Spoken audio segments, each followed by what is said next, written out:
The Mitrovic fire was soon put out by Eddie Howe's fire brigade.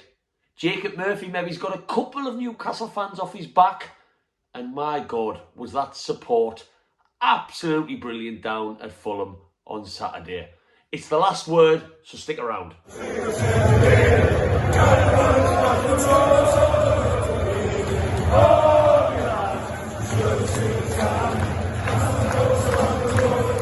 Welcome back to Black and White Banter, Newcastle fans. Toot Black and White Banter.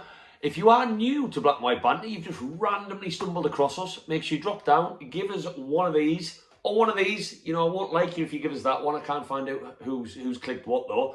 But it helps us on the algorithm. So it might get us a little bit further up and a couple more Newcastle fans might tune in. And if you do like my opinion by the end of this video, click that cheeky little subscribe button as well. And Facebook, Instagram, Twitter and TikTok.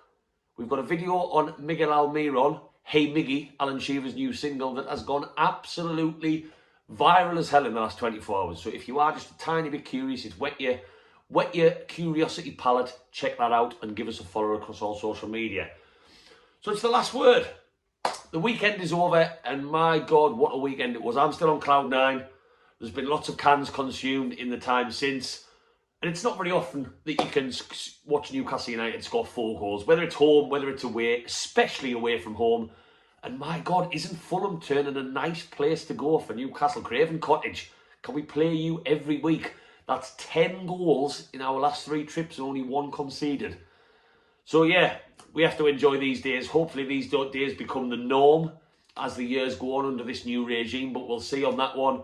But I was lucky enough to be down there on Saturday. Absolutely cracking day out from start to finish. It makes that 6-7 hour journey back on the bus just that little bit more tolerable when you've just won by 4 goals to 1. I was actually disappointed that Nick Pope conceded at the end. And on the topic of conceding and Fulham, Mitrovic wasn't quite on fire on Saturday, was he? He only lasted 37 minutes. His main contribution in that 37 minutes before he went off as a substitute was a yellow card for dissent when we scored our first goal. I was worried about him. I think most Newcastle fans were. He's an in-form man and Fulham started the season well.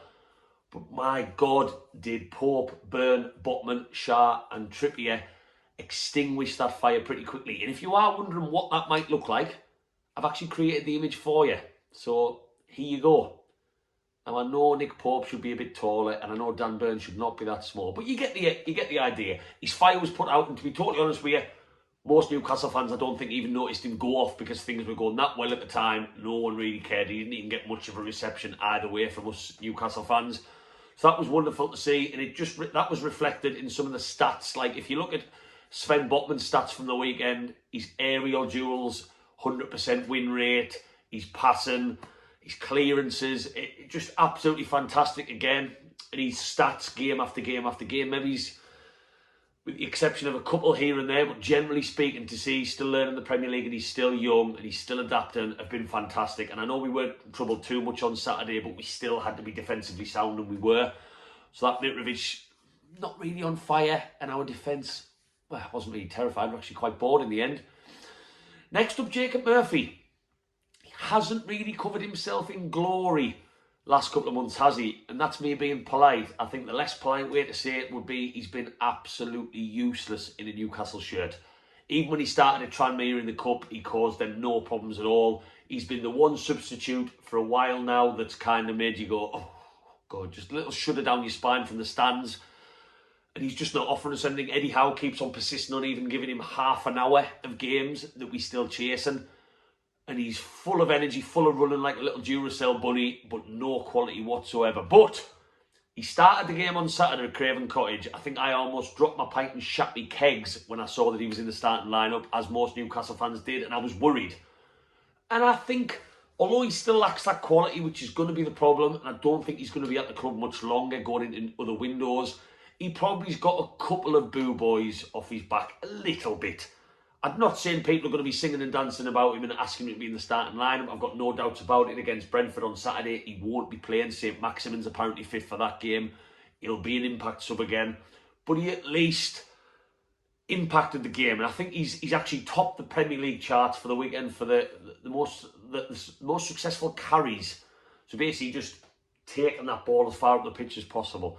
Not much of a stat really, because it's all about what you do once you've carried the ball into the final third. But he was always willing to get balls in. He was always running at that fullback, who I think after the game would admit that they had a bit of a tough day against Murphy on that left-hand side. And yeah, he was just full of running, and I don't think he played that badly. Look, you cannot be in a central midfield, in a midfield role for a team that's just won 4-1 away from home and have played shocking. It doesn't really work like that, regardless of whether we played 10 men or not. So he redeemed himself a little bit. And I mentioned it in my Away Day vlog that he deserves a little bit of a shout out because he has been absolutely terrible. So based off his recent performance, that was a lot better. On the topic of good performances, Sean Longstaff. He's had his critics lately. I've been a critic quite lately. More lately. And he played better. His stats are improving. I thought he was very composed. Obviously, he had the awful tackle in the 6th minute that drew the red card. Lucky to come away from that one without an injury. But generally speaking, I think playing alongside Bruno, I'd be inspired by Bruno. I'd probably spend the whole game just staring at him and forget I was even playing football. But he did the simple things and he made us tick. And I was delighted to see him get a goal. That's only going to be good for his confidence. We all know Sean Longstaff is always willing to get forward. I've actually preferred him at times in the past when he's very rarely played as like a number 10, a pushed up number 8.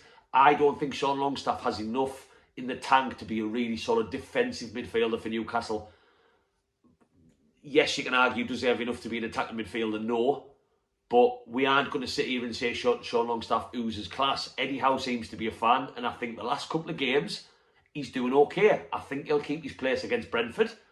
We still don't know why Joe Linton wasn't playing, unless I've missed that and Eddie Howe's confirmed why. That was a shock.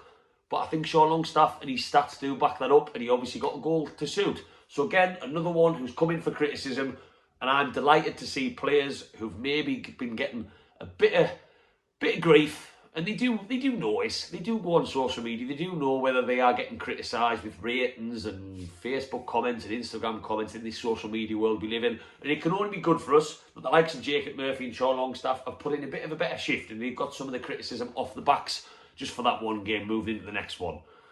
Miguel Almiron, did he mean it? Did he mean it?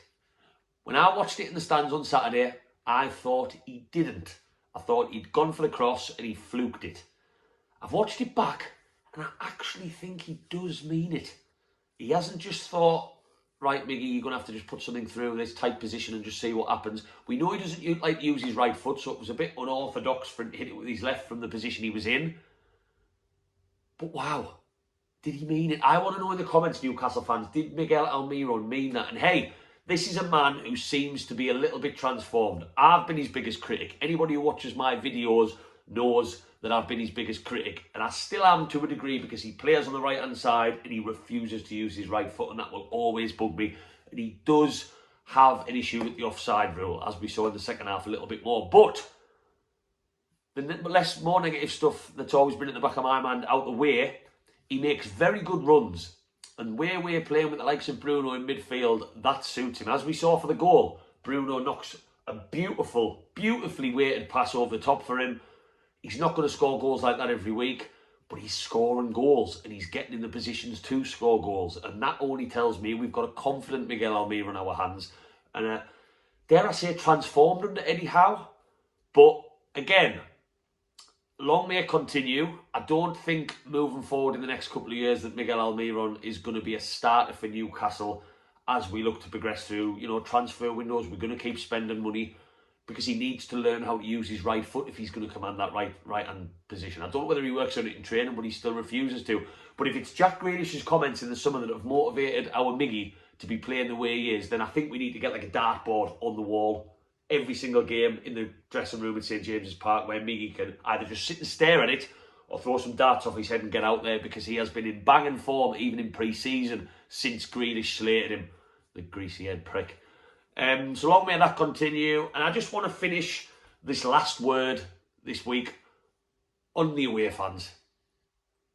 Train strikes, doesn't matter with Newcastle fans. We had a 6-hour journey to make with not a single train, and lots of Newcastle fans do like to get the train. They aren't about the bus life, and I respect that. And we sold out that away end.